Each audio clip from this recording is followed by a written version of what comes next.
안녕하세요. 뉴질랜드 다이어리 라빠입니다. 오늘은 뉴질랜드 복지제도 네 번째 시간으로 키위세이버에 대해서 알아보겠습니다.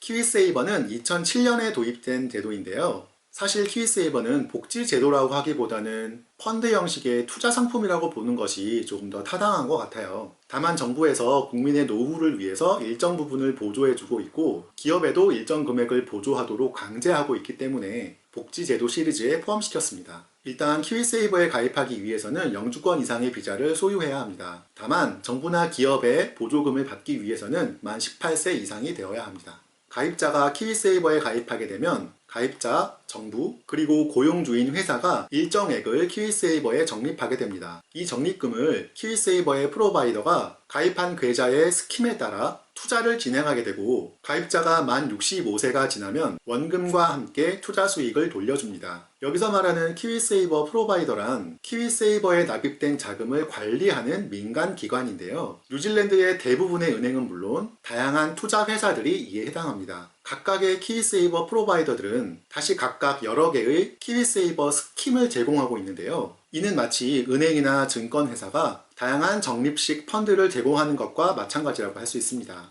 키위세이버는 기본적으로 투자 상품이라고 말씀드렸잖아요. 그래서 투자 성향에 따라 아주 다양한 스킴이 존재합니다. 일부 공격적인 스킴의 경우는 높은 수익률을 내세우고 있지만 그에 따른 투자금의 손실도 발생할 수 있다는 점을 꼭 기억하시기 바랍니다. 또 스킴이나 프로바이더에 따라 수수료도 각각 다르게 책정되어 있습니다. 스킴을 선택하실 때 자신의 투자 성향과 수수료를 꼭 따져서 확인하시기 바랍니다. 다양한 스킴을 비교해주고 추천해주는 정보 사이트가 있으니 참고하시기 바랍니다.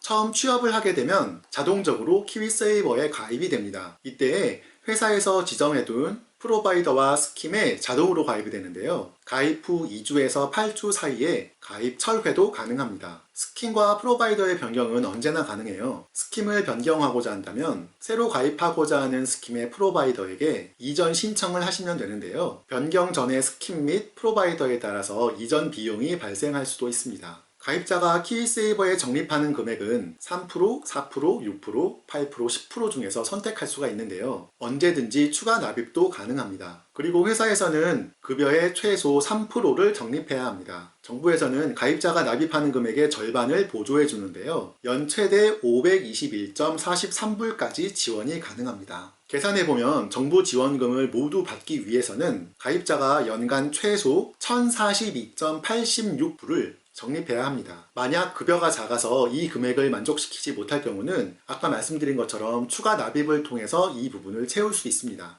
만약 급여를 받지 않는 자영업자라거나 실업자의 경우에는 이 추가 납입 제도를 통해서 최저 금액을 키위세이버에 납입하고 정부 지원금을 받을 수 있습니다. 물론 이 경우 고용주가 지원해주는 보조금은 받을 수 없겠죠. 키위세이버는 아까 말씀드린 것처럼 기본적으로 만 65세 이후에 인출할 수 있도록 설계되어 있습니다만 예외적으로 그 전에 전액 혹은 일부를 인출할 수 있습니다. 첫째로는 해외에 영구적으로 나갈 때입니다. 해외에 영구적으로 체류를 할 목적으로 1년 이상을 거주한 후 증빙 서류와 함께 신청을 하면 적립된 금액 중 정부 지원 금액을 제외하고 나머지 금액을 인출할 수 있습니다. 단 이 경우 호주와는 연금 협약이 체결되어 있어서 호주로 영구 체류를 목적으로 이주할 경우 키위세이버를 인출을 하지는 못하고요. 호주의 연금으로 전환을 할 수 있습니다. 두 번째로 인출할 수 있는 경우는 경제적인 어려움이 있을 경우인데요. 여러 가지 사유로 급하게 돈이 필요할 경우 증빙 서류와 함께 신청을 하면 적립된 금액 중 마찬가지로 정부 지원금을 제외하고 인출을 할 수 있습니다. 이때 인정되는 사유는 다음과 같습니다. 셋째로 심각한 질병이 있을 경우 적립 금액을 인출할 수 있습니다. 이때에는 증빙 서류와 함께 신청을 하면 적립된 금액 전부를 인출할 수 있습니다. 마지막으로 가장 많은 분들이 해당이 되실 경우 같은데요. 바로 첫 주택을 구매할 경우입니다. 이 경우는 다른 경우들과는 다르게 최소 3년 이상을 키위세이버에 가입해야 한다는 조건이 붙습니다. 그리고 이 사유를 통해서 인출을 할 경우에는 인출 시에 계좌에 최소 1000불 이상을 남겨두어야 합니다. 이와는 별도로 키위세이버에 3년 이상 가입 후 최초로 주택을 구매할 경우에는 키위세이버 스타트 홈 지원금을 받을 수 있습니다. 기존 주택을 구매할 경우에는 가입 연수별로 1000불씩 최대 5000불까지 지원이 가능하고요. 신규 주택이나 주택을 새로 지을 경우에는 가입 연수별로 2,000불씩 최대 10,000불까지 지원이 됩니다. 부부가 함께 집을 구매할 경우라면 부부별로 각각 10,000불, 최대 20,000불까지의 지원금을 받을 수 있습니다. 단, 한 가정에 3인 이상이 함께 집을 산다고 해도 최대 지원금은 20,000불로 제한됩니다.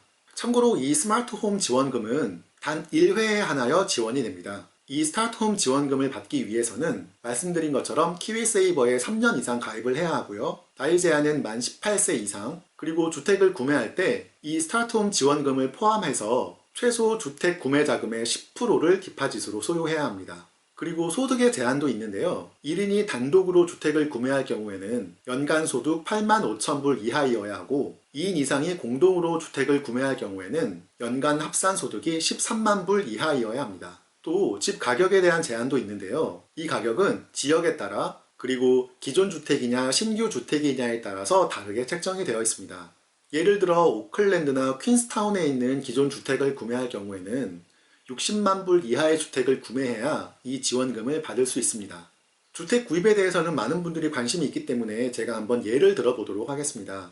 부부가 함께 키위세이버에 가입을 해서 5년 동안 매년 1,042.86불을 납입했다고 가정을 하면 부부가 합산해서 총 납입한 금액은 1,400불, 고용주 지원금이 역시 1,400불 정도, 그리고 정부 지원금은 총 5,200불, 그중 인출 가능한 금액은 모든 적립금 중 1,000불을 제외한 금액 대략 24,000불, 여기에 기존 주택을 구매했다면 부부 합산 10,000불, 신규 주택을 구매하였다면 부부 합산 20,000불을 추가로 지원받을 수 있습니다. 다시 말해서 주택을 구매할 때 인출금과 주택 지원금을 합하여 대략 30,000불에서 40,000불까지의 추가 자금을 집행할 수 있습니다. 마지막으로 많이들 모르실 만한 내용을 추가로 발견했는데요. 이 주택 지원금과 인출 제도가 최초 주택 구매자에 한하여 제공된다고 많이들 알고 계실 텐데요. 이미 집을 구매한 상태에서도 최초 구매라는 조건을 만족시킬 수 있는 방법이 있습니다. 다시 말해서 이미 주택을 소유하신 분들이라고 할지라도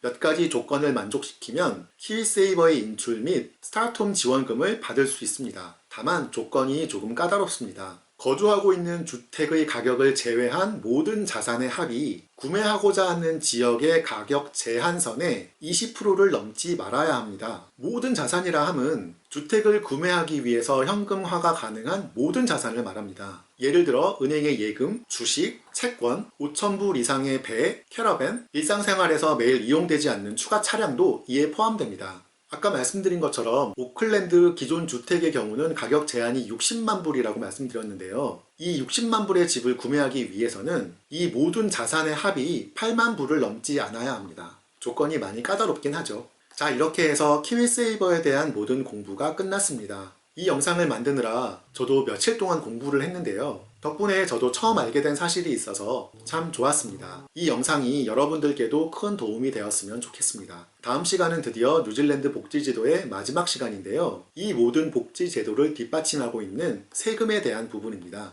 세금의 체계는 어떻게 되어 있고 납부 금액은 어느 정도 되는지 자세히 알아보겠습니다. 다음 영상도 많이 기대해 주시고요. 다음 영상 놓치지 않기 위해서는 꼭 구독하는 거 잊지 마세요. 그럼 안녕히 계십시오.